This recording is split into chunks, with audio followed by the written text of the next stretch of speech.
나눔을 실천한 강철왕 카네기. 오늘은 시민의식에 관한 인물 이야기예요. 다른 사람과 함께 기쁨을 나누려면 어떻게 해야 할까?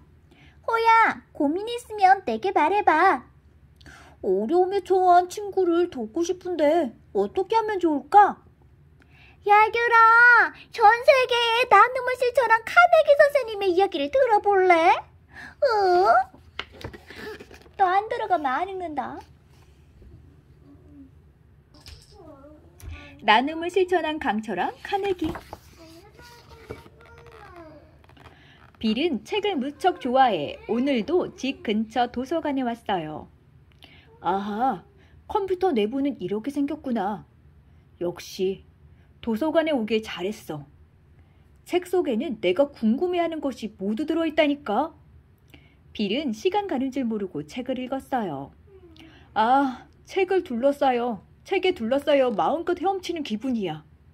빌은 도서관에서 책 읽을 때가 가장 행복했지요.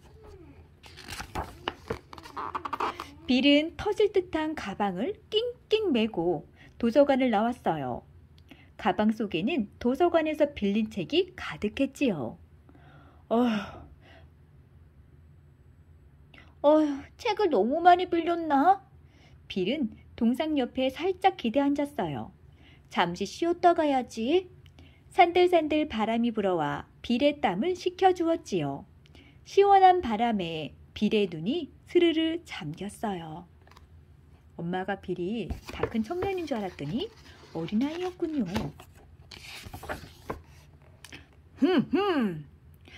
빌은 누군가의 헛기침 소리에 눈을 번쩍 떴어요. 얘야, 너는 도서관에 자주 오는 아이로구나. 북실북실 하얀 수염이 난 할아버지가 빌에게 말을 걸었어요. 네, 도서관에서는 읽고 싶은 책을 마음껏 읽을 수 있거든요. 그래서 저는 도서관이 정말 좋아요. 내가 지은 도서관을 이리 좋아해 주다니 정말 행복하구나. 순간 빌의 눈이 휘둥그레졌어요. 할아버지께서 이 도서관을 지으셨다고요? 그래, 내가 바로 이 도서관을 지은 카네기란다. 너를 보니 내 어린 시절이 떠오르는구나. 할아버지는 고개를 돌려 도서관을 힐끗 보더니 이야기를 시작했어요.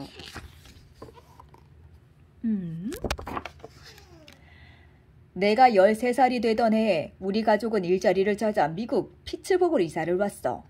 집이 아주 가난했기 때문에 그때부터 나는 학교 대신 공장에서 일을 했지. 어린 내가 벌 수 있는 돈은 아주 적었어. 하지만 나는 집안의 보탬이 될 수 있어서 무척 뿌듯했단다. 가족 모두 열심히 일했지만 좀처럼 형편이 나아지지 않았지. 나는 어떻게 하면 돈을 많이 벌 수 있을지 고민했지. 그러던 어느 날 피츠버그 전신국에서 전보 배달원을 뽑는다는 소식을 들었어. 전보 배달원은 전보를 받아 사람들에게 전달해주는 일을 했단다. 카네기, 어린 내가 하기에는 너무 힘든 일이야. 그래, 아직 피츠버그의 길도 제대로 모르잖니? 부모님은 걱정하셨지만 나는 전보 배달원이 되기로 마음먹었지. 공장에서 일하는 것보다 훨씬 돈을 많이 벌 수 있었거든. 새로운 일을 시작한 나는 정말 성실하게 일했어. 그런데 가끔 전보를 배달하다가 학교 앞을 지나거나 학생들과 마주칠 때면 나도 모르게 자꾸 어깨가 움츠러들었어. 나도 학교에서 마음껏 공부할 수 있었으면 좋을 텐데. 나는 자유롭게 공부하는 학생들이 몹시 부러웠단다. 하지만 매일 아침 일찍부터 밤늦게까지 일하는 나에게 공부는 꿈에 꿀 수 없는 일이었지. 그랬구나. 그러던 어느 날 앤더슨 대통령이라는 분이 공장에서 일하는 아이들에게 자신의 도서관을 자유롭게 이용하도록 했다는 이야기를 들었단다. 아, 나도 마음껏 책을 읽고 싶어. 나는 지역 신문사에 전보를 배달하는 아이들도 형편이 어렵고 힘든 일을 하고 있다는 내용의 글을 써보냈어. 나의 글을 본 앤더슨 대령은 대통령이 아니고 대령이었군요. 앤더슨 대령은 정보 배달원들도 도서관을 이용할 수 있도록 허락해 주었지. 나는 마치 하늘을 날듯이 기뻤단다. 앤더슨 대령의 도서관은 나에게 천국과도 같은 곳이었어. 그곳에는 무려 400권이 넘는 책이 있었거든. 나는 매주 토요일마다 일을 마치면 도서관으로 달려갔단다. 오늘은 세익스피어의 햄릿을 읽어볼까?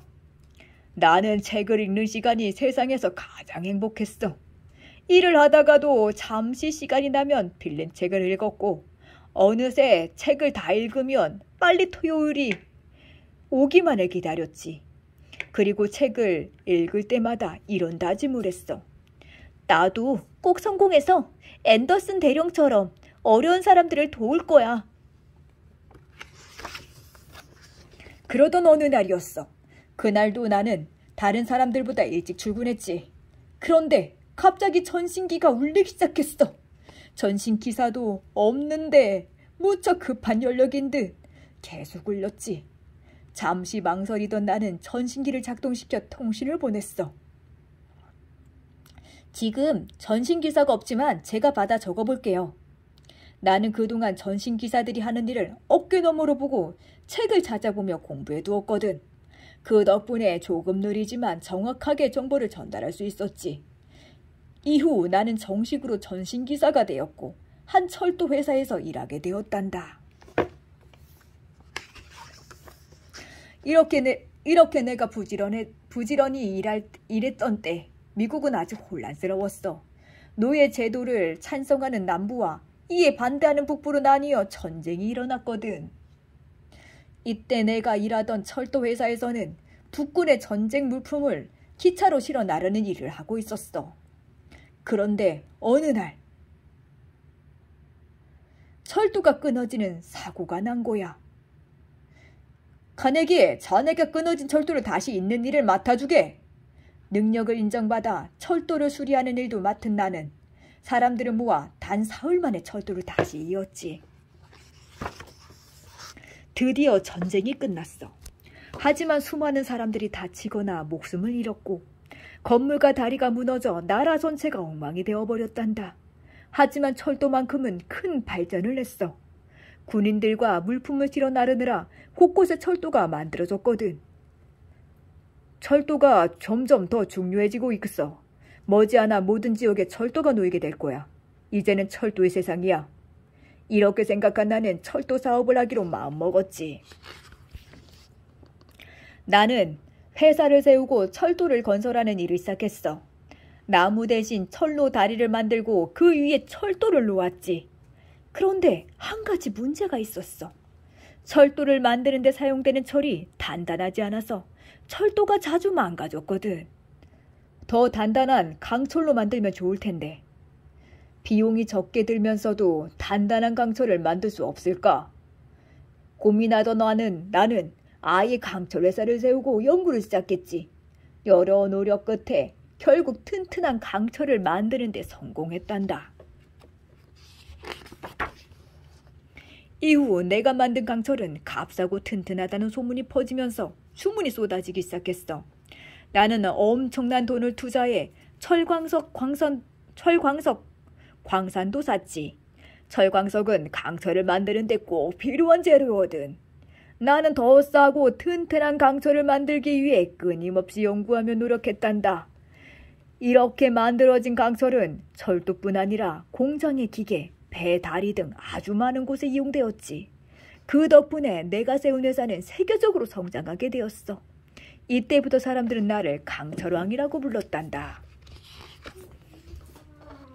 엄청난 부자가 된 나는 돈을 가치 있게 쓰고 싶었어.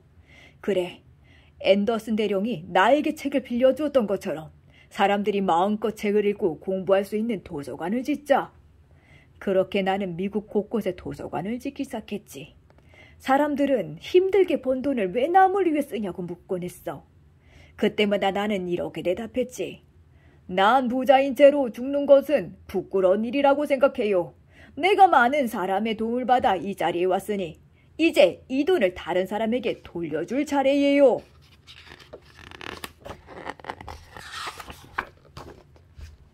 우와, 그렇게 이 도서관이 지어준 거군요. 빌이 감탄하며 물었어요.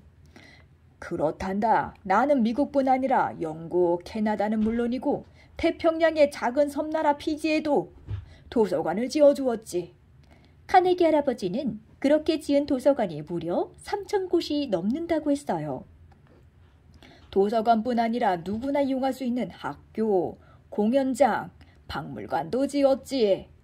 할아버지, 정말 대단하세요. 저도 할아버지처럼 나누는 기쁨을 아는 어른이 될래요. 빌의 말에 카네기 할아버지가 흐뭇하게 웃었어요. 짹짹, 짹짹짹짹짹짹. 빌은 새소리에 부스스 잠에서 깼어요. 카네기 할아버지는 어디로 가신 거지? 빌은 방금 전까지 함께 이야기를 나누었던 할아버지를 찾아 두리번거렸어요. 그러다 옆에 있는 동상이 눈에 들어왔지요. 세상에, 꿈에서 본 카네기 할아버지가 바로 이분이었구나. 할아버지 고맙습니다. 할아버지께서 빌려주신 책을 읽고 꼭 훌륭한 사람이 될게요. 빌은 도서관에서 빌린 책을 꼭 끌어안았어요. 지우진이도 도서관 좋아하나? 전 책이 좋아요. 자, 새학기가 되면 수요일 날 도서관에서 엄마랑 만나요. 끝!